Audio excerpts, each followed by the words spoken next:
Assalamualaikum warahmatullahi wabarakatuh. Selamat datang di kelas daring Pendidikan Pancasila Kewarganegaraan.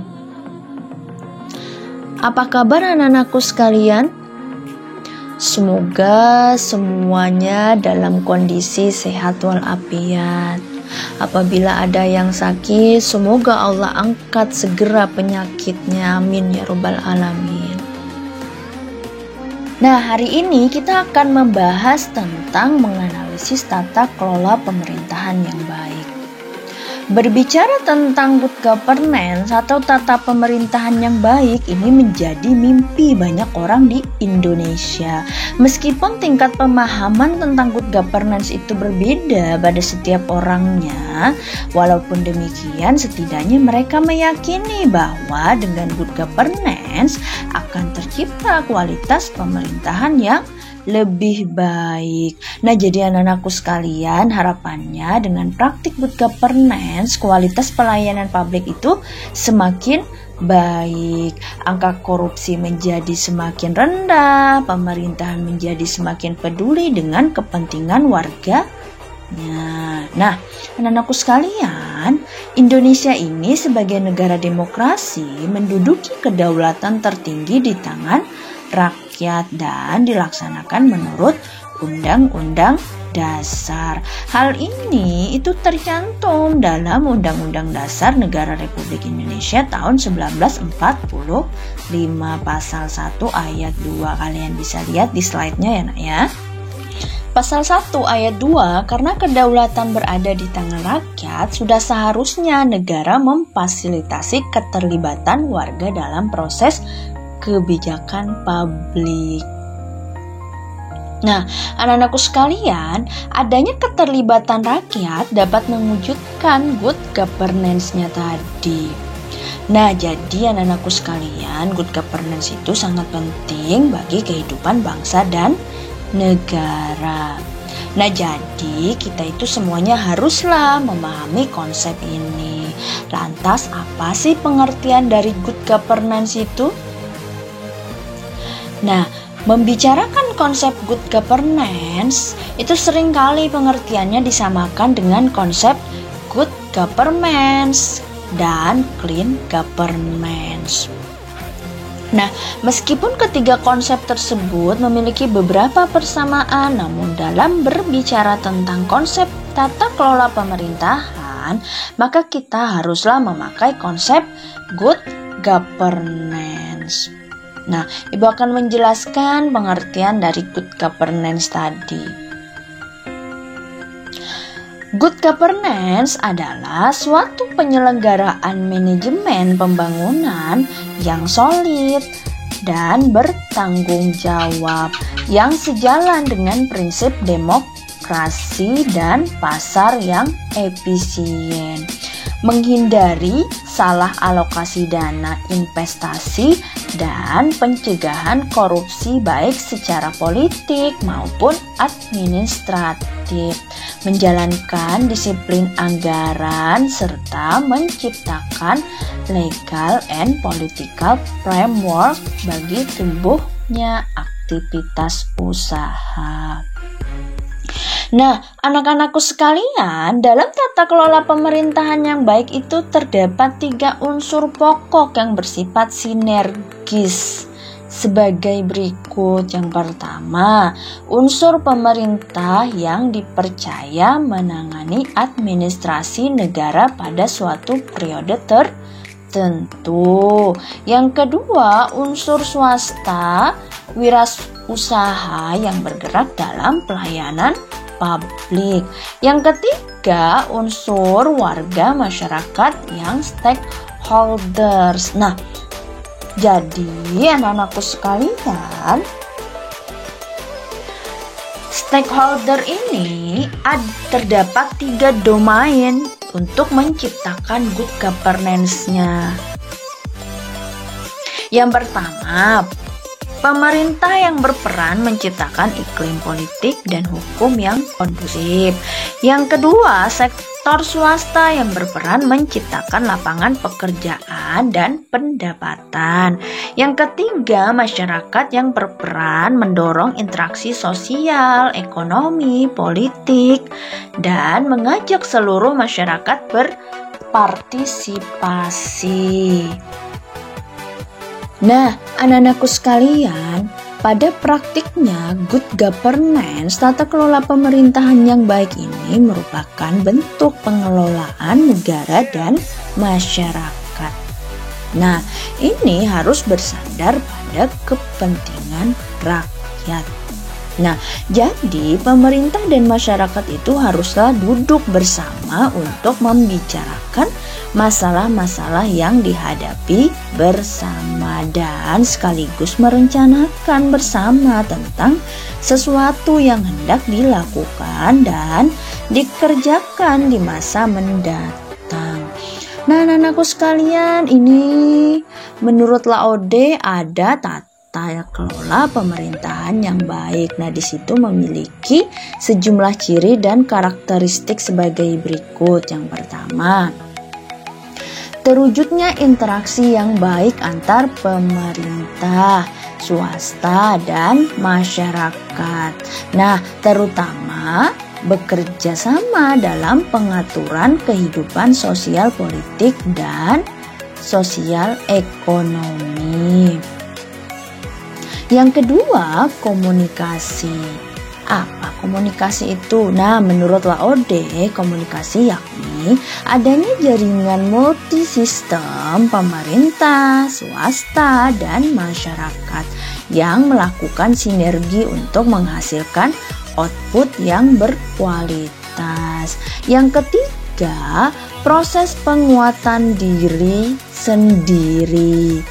Self-enforcing process, di mana ada upaya untuk mendirikan pemerintah self-governing dalam mengatasi kekacauan dalam kondisi lingkungan dan dinamika masyarakat yang tinggi. Nah, yang keempat, keseimbangan kekuatan, balance of force, di mana dalam rangka mewujudkan pembangunan yang berkelanjutan, sustainable development, ketiga elemen yang ada menciptakan dinamika kesatuan dalam kompleksitas harmoni dan kerjasama. Yang kelima, independensi, yakni menciptakan saling ketergantungan yang dinamis antara pemerintah swasta dan masyarakat melalui koordinasi dan fasilitasi. Nah, anak-anakku sekalian, dalam perkembangan selanjutnya, tata pemerintahan yang baik itu berkaitan dengan struktur pemerintahan yang mencakup antara lain sebagai berikut. Yang pertama, hubungan antara pemerintah dan pasar. Maksudnya ini seperti apa? Misalkan pemerintah mengendalikan harga sembako agar sesuai dengan harga di pasar. Nah, yang kedua, hubungan antara pemerintah dan rakyat. Contohnya, pemerintah memberikan pelayanan dan perlindungan bagi rakyat. Yang ketiga, hubungan antara pemerintah dan organisasi kemasyarakatan. Misalkan seperti apa? Contohnya, pemerintah memberikan kesempatan kepada organisasi kemasyarakatan untuk berpartisipasi dalam pembangunan. Nah, yang keempat, hubungan antara pejabat-pejabat yang dipilih politisi dan pejabat-pejabat yang diangkat atau pejabat birokrat. Misalkan mengadakan pertemuan atau rembuk antar tokoh masyarakat. masyarakat. Nah, pejabat birokrasi atau politisi. Nah, yang kelima, anak-anakku sekalian, hubungan antara lembaga pemerintahan daerah dan penduduk perkotaan dan pedesaan. Misalkan seperti apa? Misalnya, memberikan izin bertempat tinggal kepada penduduk pedesaan yang bekerja di perkotaan. Nah, yang keenam, hubungan antara legislatif dan eksekutif dalam membahas rancangan undang-undang. Nah, yang ketujuh, hubungan pemerintah nasional dan lembaga-lembaga internasional dalam menjalin kerjasama di segala bidang.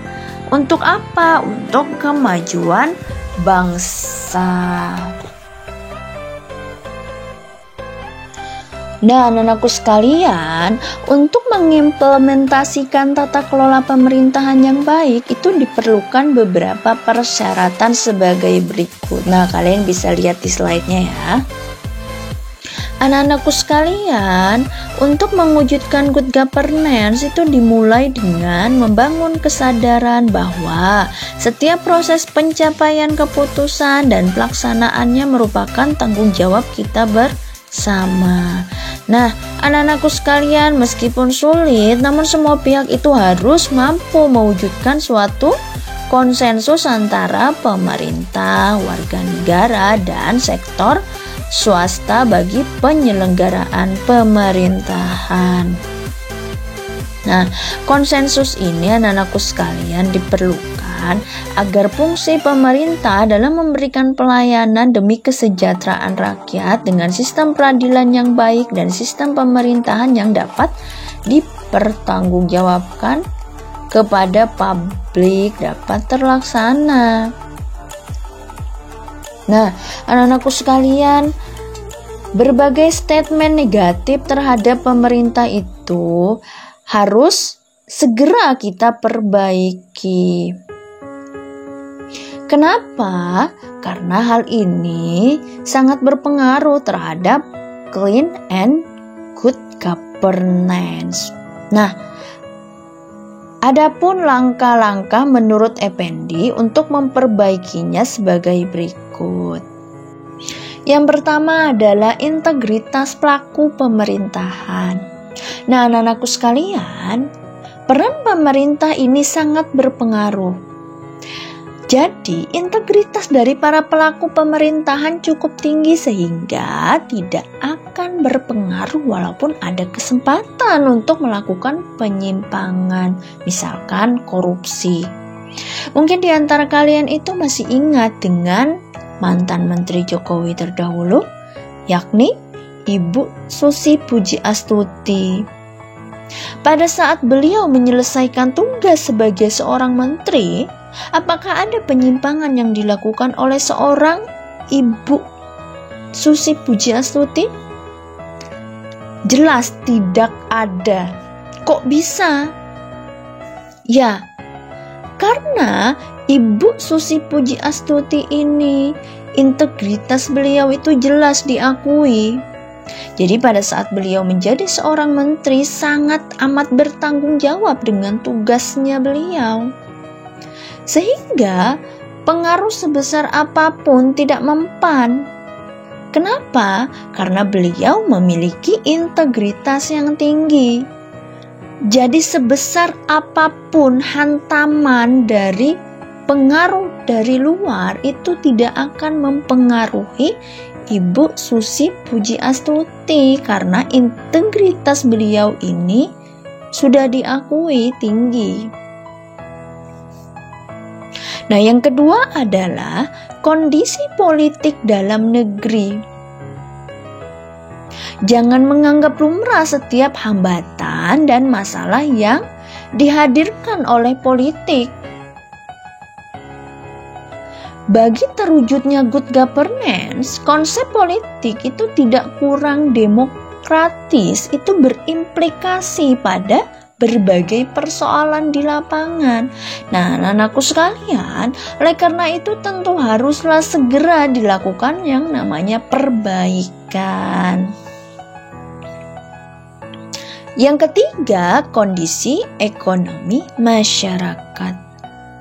Nah, anak-anakku sekalian, krisis ekonomi kita pada saat ini adalah pandemi COVID-19 menyebabkan kita kehilangan pekerjaan, pemasukan kita berkurang, dan akhirnya bisa melahirkan berbagai masalah sosial. Nah, ini bila tidak teratasi, otomatis akan mengganggu kinerja pemerintahan secara menyeluruh. Yang keempat adalah kondisi sosial masyarakat. Nah, masyarakat yang solid dan berpartisipasi aktif akan sangat menentukan berbagai kebijakan pemerintahan, khususnya dalam proses penyelenggaraan pemerintahan yang merupakan perwujudan real good governance. Masyarakat juga menjalankan fungsi pengawasan yang efektif dalam pelaksanaan penyelenggaraan pemerintahan. Nah, namun jika masyarakat ini belum berdaya di hadapan negara dan masih banyak timbul masalah sosial di dalamnya seperti konflik dan anarkisme kelompok, akan sangat kecil kemungkinan good governance-nya bisa ditegakkan. Yang kelima adalah sistem hukum. Anak-anakku sekalian, hukum menjadi bagian yang tidak terpisahkan dari setiap penyelenggaraan negara. Nah, hukum merupakan faktor penting dalam penegakan good governance. Kelemahan sistem hukum akan berpengaruh besar terhadap kinerja pemerintahan secara keseluruhan. Jadi, good governance ini tidak akan berjalan dengan baik di atas sistem hukum yang lemah. Nah, oleh karena itu, penguatan sistem hukum atau reformasi hukum ini merupakan kebutuhan mutlak bagi terwujudnya good governance. Anak-anakku sekalian, kita memang masih kesulitan, sangat-sangat kesulitan untuk mewujudkan yang namanya aparatur atau pelaku pemerintahan yang unggul dalam penyelenggaraan negara. Sampai saat ini itu masih banyak praktik korupsi yang terjadi. Hal ini tentu menjadi salah satu faktor penghambat terjadinya good governance. Oleh sebab itu, pemberantasan korupsi, kolusi, dan nepotisme menjadi agenda wajib untuk mencapai pemerintahan yang baik. Sekian dari Ibu. Apabila ada materi yang belum dipahami, silakan ditanyakan, tidak usah takut, tidak usah ragu. Ibu doakan semoga anak-anak Ibu bisa memahami materi hari ini mengenai good governance. Ibu akhiri, wassalamualaikum warahmatullahi wabarakatuh.